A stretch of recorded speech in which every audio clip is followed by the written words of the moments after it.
云嘉南在后河关前进指挥所伫7月30日进驻台南以后，拄来甲市府开过3摆协调会，6号嘛针对这段期间的协作方案正式对外召开说明会。会中拄来说明嘉园河关委助金，台南的部分已经核准3918件，半付11亿以外。嘛，针对房屋的毁损、欠工欠料需要排队半冬的困境，中央已经积极买下133间营造厂，服务户下资格受灾户，不管征收还是拆除，一定要赶紧申请。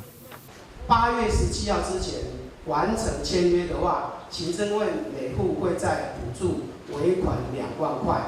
所以这个是整个的方案是这样。目前的进度是这样子。那这几天呢，我们在办理的是到每个区呢去办说明会。我跟李梦燕副指挥官、还有李义德副指挥官，还有叶副市长，我们一个区一个区去跑，去跟里长、里干事来说明。所以已经跑了7个区了，剩下10个区还没有跑。那为什么是到区公所直接说明呢？因为这个前进指挥所除了指挥官、副指挥官、幕僚单位之外呢，我们特别任命呢，这是7个的区的区长都是区的指挥官。在媒合的这些所谓的营造的厂商，其实都是非常具有经验的，而且都是大型的厂商。